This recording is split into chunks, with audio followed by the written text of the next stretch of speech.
پوچھتے رہتے ہیں کہ آپ اہل حدیث کیوں؟ ارے میں اہل حدیث ہوا ہی نہیں تھا کبھی. میں نے تو دین کو جب سمجھا، جب میں نے تضاد دیکھا نا، حدیث و قرآن کا ٹکراؤ دیکھا، اور میں نے فیصلہ کر لیا اندر ہی اندر کہ میں قرآن و سنت پہ چلوں گا. صحابہ والا اسلام، مجھے کیا پتا تھا اہل حدیث کیا ہوتا ہے؟ ہم کو تو بچپنے سے پڑھایا گیا کہ اہل حدیث کو ساقی رسول ہوتا ہے، یہودی ہوتا ہے، رسول کو مانتا ہی نہیں. اس لیے ہم نے کبھی جھانک کے دیکھا ہی نہیں. کسی اہل حدیث کو دیکھ کر راستہ موڑ لیتے تھے کہ سلام نہ کرنا پڑ جائے بھیا، ان کے سلام سے نکاح ٹوٹ جاتا. وہ یہی سکھا رکھا تھا، دھوکے میں سلام کر لیا بیوی ہاتھ سے نکل جائے گی. جب ہدایت ہم کو ملی، ہم نے جب سمجھا کہ قرآن و سنت پر چلنا ہی دین ہے، ہم نے چپکے سے استعفا دیا، گھر پہنچ گئے. تو 2 سال کے بعد میری تقریر ہو رہی تھی، کہیں پر ایک اہل حدیث نے سنا اور اس نے مجھ سے کان میں آ کر کہا کہ حضرت، صبح میرے گھر آیا، اس نے کہا کہ آج جو آپ نے تقریر کی ہے نا، وہ بالکل میرے مولوی جیسی کی ہے. تب دل میں خیال آیا اس کے مولوی کو بھی آزما کے دیکھیں، اور دیکھا، اور تب پتہ چلا کہ یار ہم تو اہل حدیث ہو گئے. یہ اہل حدیث ہونے کے کئی سال بعد مجھے پتہ چلا کہ میں تو اہل حدیث ہو گیا. ورنہ تو ہم ڈر کے، مطلب جسے ہوتا ہے نا کہ ہماری یہاں ایک کہاوت ہے کہ دودھ کا جلا چھاچھ کو بھی پھونک کے پیتا.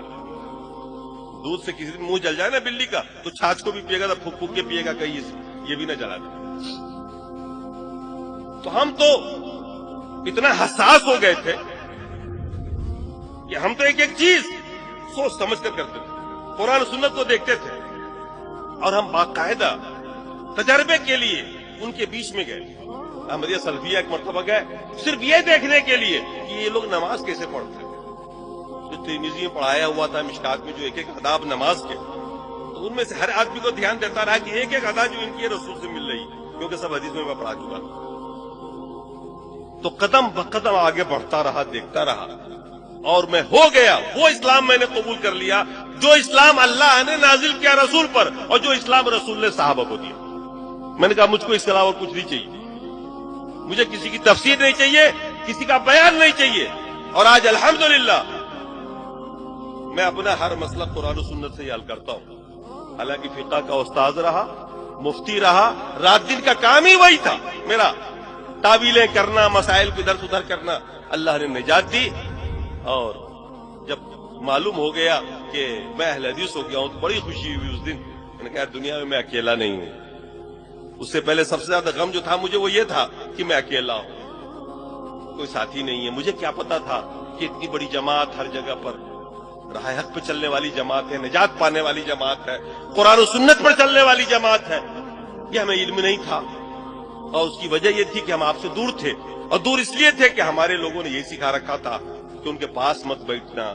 اور جب ہوئے، اللہ نے ہدایت دی، کھلے، تو پھر مصیبتوں کے پہاڑ ٹوٹے. آج تک میرے اوپر سوشل بائی کارڈ ہے، لیکن میں نے کہا کوئی پرواہ نہیں، جنت ملے گی نا، ادھر کی گارنٹی ہے نا. ہو گیا، روزی کا مالک اللہ ہے. اللہ نے قرآن میں فرمایا وَمَا مِن دَابَّةٍ فِي الْأَرْضِ إِلَّا وَعَلَى اللَّهِ رِزْقُهَا. دنیا میں جتنی بھی جاندار چیزیں، روزی کا ذمہ اللہ نے کہا میرا. اللہ نے کہا نا، ذمہ لیا نا اس نے. آپ کی جنت کی ذمہ داری لیے کیا؟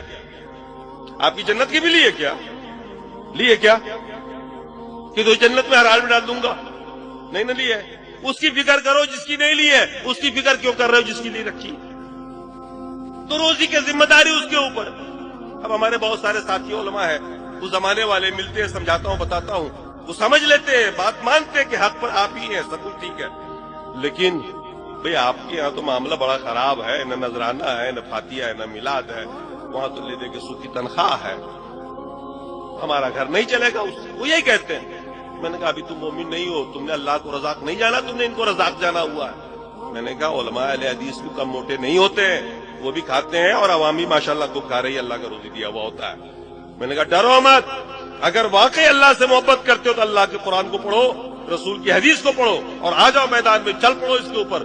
کسی ملامت کرنے والے کی ملامت کی پرواہ مت کرو. دنیا کیا کہہ رہی ہے، خود کو یہ دیکھو کہ اللہ تمہیں کیا کہہ رہا ہے. یہ دیکھو اللہ تمہیں کیا کہہ رہا ہے. دنیا والے کہہ رہے تھے ابراہیم کو، کیا کہتے تھے ابراہیم کے بارے میں؟ کیا کہا انہوں نے جب حضرت ابراہیم نے ان کے وہ توڑا تھا نا،